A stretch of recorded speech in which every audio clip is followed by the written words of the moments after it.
Every morning is an opportunity to connect with Jesus. Whether you're looking to get started or looking to grow more, DDPC is for you. Join us as we connect with Jesus together.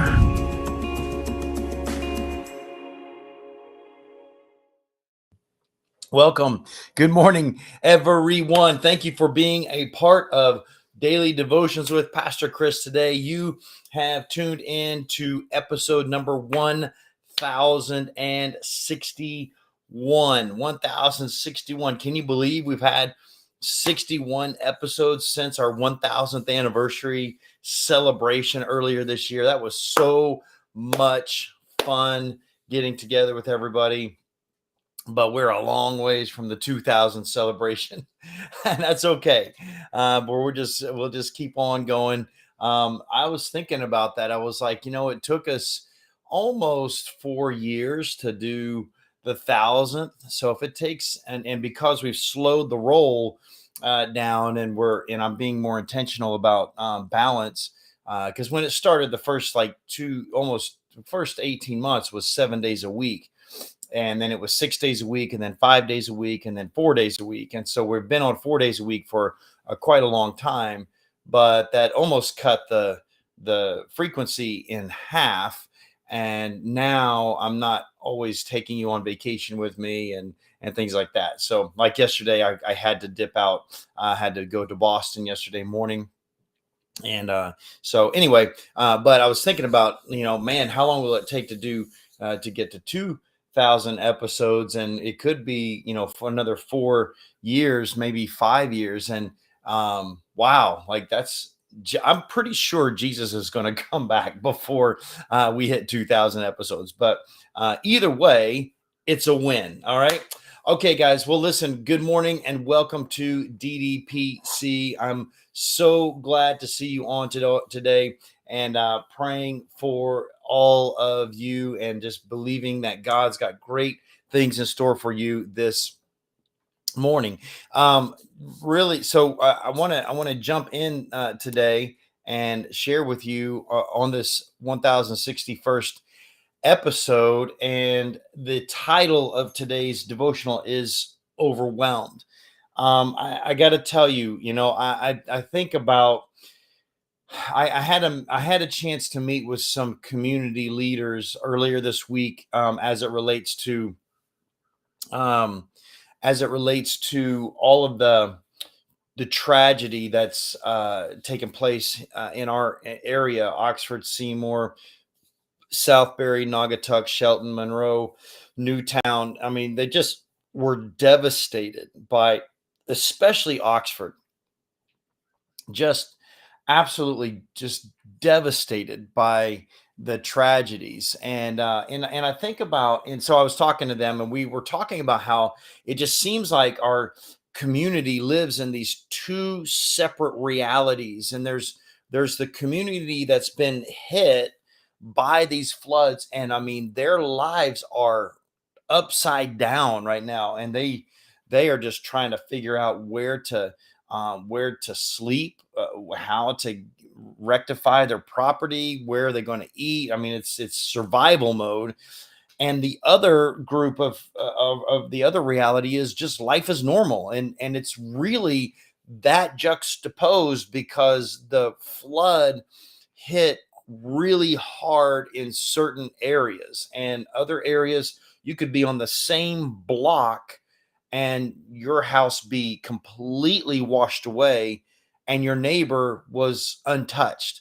And it's that dramatic. And so, so as we've been doing outreach and giving people supplies and what financial support we have, then it has been heart-wrenching to hear these stories, because people woke up Sunday morning expecting another normal day. They woke up on Sunday morning and it was just another weekend for them. Light rain in the day, that's not unusual. But by that night, many of them had their entire existence washed away. In our application process for some of the funding, we ask them, what is the scope of your loss? And some people literally have just written, we lost everything. They didn't just lose their homes, but they lost their driveways, their cars, their yards, their septic systems. They've lost their memories, all of their pictures, their computers, they have lost all their clothing. I mean, in most cases, their insurances are not covering anything. Just tragic. It just upsets me so much about insurance companies because, like these people pay insurance, and yeah, so they didn't have a flood insurance policy, but who could have predicted 1,000-year flood in their on top of a hill? You know what I mean? It's just crazy. There's got to be something, and so in most cases, they're not even getting insurance money, and they're upside down, and they're in bad debt situations, and they have no food, no pantry to put food in, even if you give them food, no closets, no clothing, no hygiene supplies. That some of them even lost their life. And in one day, they had a normal life, and then that life was radically changed forever. Folks, that's overwhelming. It's overwhelming when life hits you that hard, that fast. Imagine yourself, you're a successful, thriving worker in a large accounting firm, and you're only 50 years old, and you still have many things that you want to achieve and experience for the rest of your life, including an exciting retirement plan. But one day the doctor tells you that you have inoperable brain cancer, and you're given 100 days to live. I mean, what do you do with that, right? And I'm not just pulling that story out of nowhere. That's actually a true story by a man by the name of Eugene O'Kelly. And his life story is told in the book Chasing Daylight. And on May 24th, 2005, Eugene, a successful accountant, received the devastating news that shattered his life's plans. And upon learning the seriousness of his illness, he did what he was trained to do as an accountant. He made a list. He prioritized things. He resigned. He resigned from his job. He chose medical treatments that would allow him to make the most of the remaining time that he had that affected his condition. And then he made a to-do list of that time that he would have. And so he said, okay, I'm going to settle my legal and financial matters. I'm going to open up relationships. I'm going to simplify my life. I'm going to live for today because it may be all I have. Doc's given me 100 days, right? He said, I'm going to create joyful moments. I'm not going to stay stuck on the negative. I'm going to be joyful with what time I have. I'm going to begin transitioning to the next phase, all in this book, Chasing Daylight. And then he says, then I'm going to plan my funeral, and I'm going to stay positive until my last breath. And I mean, I know that's a real downer, and you're like, Pastor Chris, why are you like harping on this today? And I think it's just because, Bible tells us, it says, teach a man to number his days, right? Because, and I say this at all of our baby dedications, is that when you learn to when you learn to count how much time you have left, it makes how much time you have left count, right? And so those of you who have teenagers, like you're like, man, where did the time go? Just yesterday, my little boy was a little boy, and now he's driving, or he's, working, or he's got a girlfriend, or he's going off to college. And you're like, what happened? Where did this go? And we don't make the time that we have count. We're caught in our rat race, constantly distracted by things that don't matter. And in the end, I mean, they're nice. They're fun. They seem necessary, but they're not everlasting. And so there's a story in the Bible where there was a king of Israel, one of the kings of Israel, and he experienced a very similar situation. He knew exactly how long he had to live in this world. That's actually a gift. Most people don't know that, right? No man knows the time that, like his Bible says you're here and then you're gone. Life is but a mist, a vapor, right? And but in 2 Kings chapter 20, verses 1 through 11, we read about a king of Israel named King Hezekiah. And King Hezekiah became gravely ill in verse 1.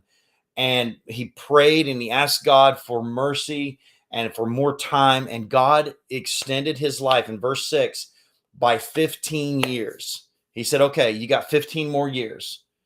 And so Hezekiah knows, like, I'm alive for 15 more years, and while there's an end point, like, I know I'm not going to die in 15 years. So game on, right?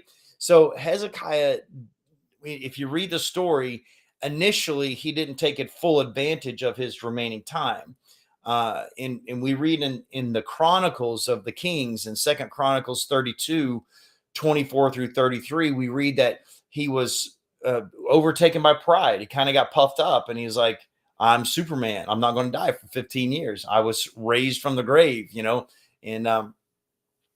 that kind of derailed him from productivity and positive use of what time he had left.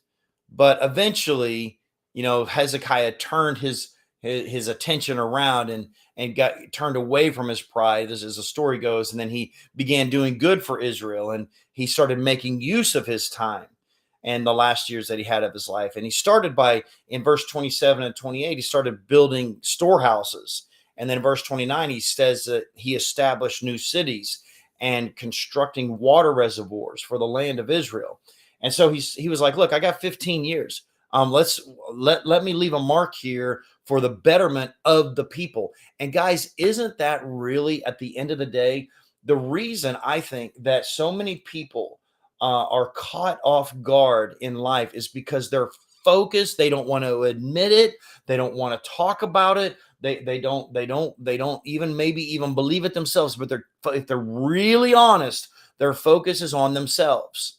And it's all about building my wealth and building my castle and making me secure and safe and insured and insulated and protected. And it's all about building walls all around my life. And it's not that you shouldn't do that, but at the end of the day, over and over again, people who are given a finish line, you see that they realize, look, my days are numbered, so I'm going to invest into others. And so that's what they do. When tragedy strikes, what happens? Churches and organizations culminate on an area, and we give to others in need. Folks, we should be doing this all the time. All the time. This should be an outflow of our life. This is why Scripture says that the greatest commandment in all the Bible, Deuteronomy tells this, the people used to wear this prayer on their forearms and on their heads. This is the Shema prayer, to the greatest commandment of God in all the Bible. When Jesus was called on the carpet by that attorney and said, they were trying to trap him in his words. He says, what's the greatest commandment? And he said, love the Lord your God and love your neighbor as yourself. He didn't say love yourself. He didn't say store up for yourself. He didn't say make yourself great. He didn't say puff yourself up and he didn't say that. He said, love God and let your love for God bless other people. And that's what we do, right? I mean, when the rubber meets the road, if you look at it, if you look at life, when tragedy strikes, people give financially, they give of their time and we've had people that have been in at our property giving out food every day, like the same people. We have shifts of people too, but there's some that have been showing up every day, staying virtually all day, people taking off time of work, people investing into the community. And we get calls every day from other churches and other communities that are wanting to help us and to come and just kind of wrap their arms around Oxford. And that's wonderful. But that's my point. My point is whenever it really matters, we give, right? We give. The money doesn't matter. The positions don't matter. The titles don't matter. It's like, it's about people and their souls and their hearts and their condition. And how can I love my neighbor, right? And for most of us, it's true that we'll never know when our end is going to come. We don't have any kind of a grid for that. But one thing that we can definitely know, one thing that we should know, is that we will not be here in this world forever, and that you may not have time to leave a mark that will be beneficial for the future generation, right? So may I invite all of us today to imagine the same experience that Eugene had. And if you knew I've got 100 days, that's it. Like, I'm stepping into eternity in 100 days. Imagine what you would do with those 100 days. What really matters? So make that list, make those priorities, and live it out. Live out that list every day, over and over, and make it realistic, like lasting impact, right? Until you actually come to the end of your days. So don't be like Hezekiah, wasting even a single moment in your time. Be more like Eugene, and like Eugene, remember to stay positive until the end, right? Because when you love Jesus, you know, what did the apostle Paul say? The man's in prison, right? He's in a Roman jail awaiting execution, and he says, for me to live, that's great, that's Christ.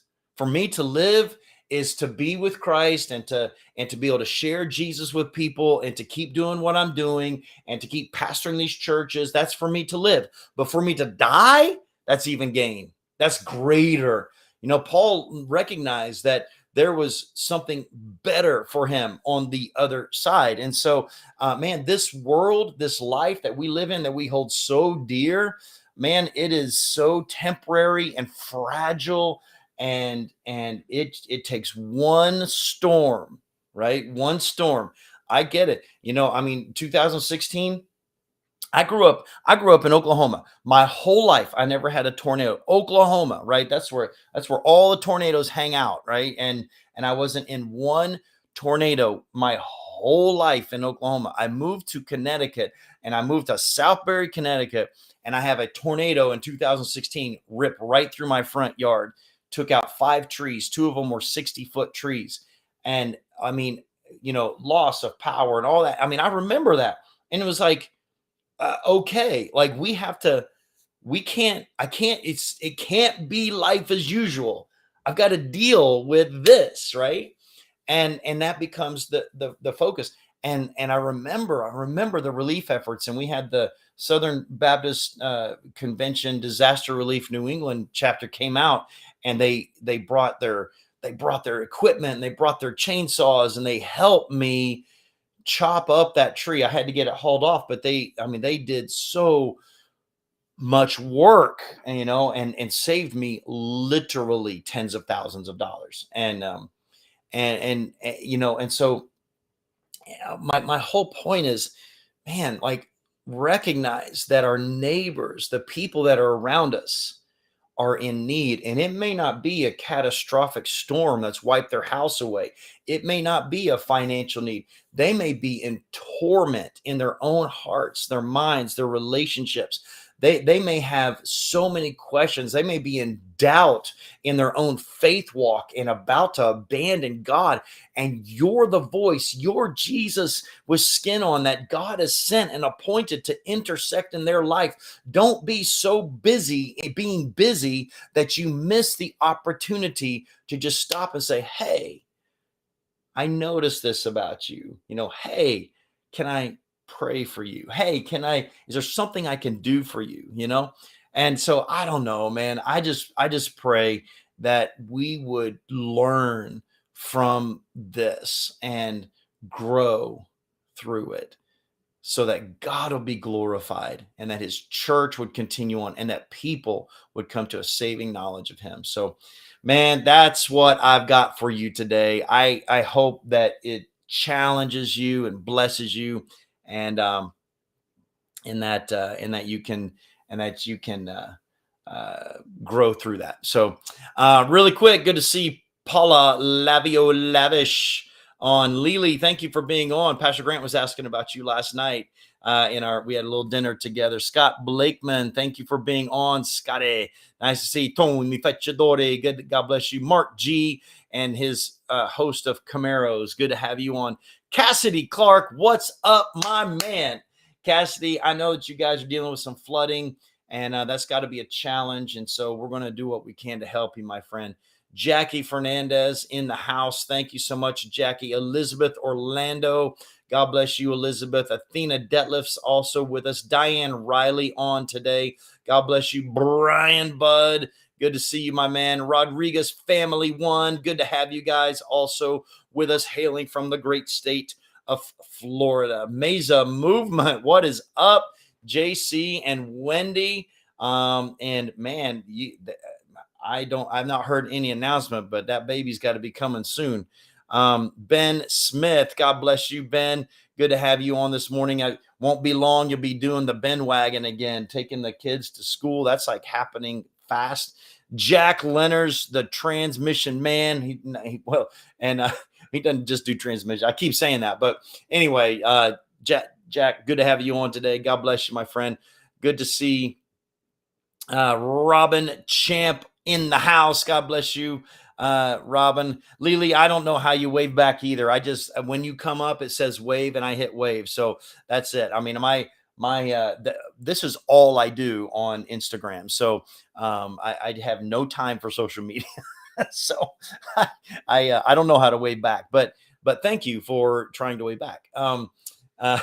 So real quick here over in Facebook and YouTube world. Good morning. God bless you. Lauren Green, thanks for being on. Renee Galuza, Carrie Ann McAndrew. Why, man, 3 of you in a row put the sunshine. Good morning, sunshine. Good morning, sunshine. Good morning, sunshine. That's strange. All right. I mean, like literally you have the same thing. I don't know. Maybe it's a thing. Maybe I missed it. Maybe today's Good Morning Sunshine Day on Facebook and I'm missing it. I don't know. Rich Papsco, good morning to you, my friend. Eric Light, God bless you. Eileen Thoma, good to see you. Thank you, Eileen, for giving me that email yesterday. I got it. I followed you. I sent you an email back, but thank you for all of your information. Kim Sikowski, God bless you. Kim, Eileen Rodriguez, good to have you on. Len Pace, Kim Zabrowski, John Cooks. And John, I was thinking about you this morning. I was leaving the gym. I was just thinking about, I was like, I call him Cookie. I call him Cook, John the Cook Cookson, but you're just a good dude. So God bless you, John. Scott Dobler, good to have you on this morning. Marty Main, Marty the Party, good to have you. Narda Allen, good to see you. Scott Dobler in the house. Denise and Yvonne LeBlanc, God bless you. Good to have Daniel Lozovikas. Felipe, good to see you on this morning. Tom Jagoda in the house. Tom, what are you doing on YouTube? You're always a Facebooker. Nice to have you on YouTube today. You and Colette, your lovely wife. Guys, it's been over a year. It's time for you to come visit again. So, or maybe it hasn't been a year. I don't know, but it's been a long time. So good to see you though. Gene Hickman on. God bless you, Gene. Tara Rose in the house. God bless you, Tara. Rocco Baldino, thanks for joining us. Jimmy Gore, good to see you. And Jamie and in the house today. God bless Julie Chandler. Good to see you today. Thank you for being on. Michael Ray Willis, Father of the Year. Good to have you on, Dad. Good to see Leonard Pace. My friend, good to have Ann and Mike McFadden. God bless you guys. Nice to see all of you today. Janetta Baylou, good to have you on, Bay. Welcome. Let's see, who else am I missing? Gene Hickman in the house. Catherine is on today. Pomeroy, good to have you on, Catherine. I'm not even going to attempt that middle name. I am going to attempt it. Lemmermeyer, Catherine Lemmermeyer Pomeroy. Man, I would hate to have to sign your signature. That is a lot of letters. So let's see. Who else we have here? Our Mick is on today. God bless you, our Mick. That's Robin Michaels. That's right. Remember last time I saw you, I was like, who is our Mick? Robin Michaels. God bless you, Robin. We miss you too. It's been a long time. All right. Well, guys, listen. Facebook wouldn't open, Thomas said. Well, I'm sorry about that, but good to have you. All right, guys, listen, have a great day. What is today? Today's Thursday. That's it for this week. So we can tune in again Monday. Monday's Labor Day, but I'll be on. All right, guys. God bless you. shake hands, be friendly. Love you guys. Bye-bye.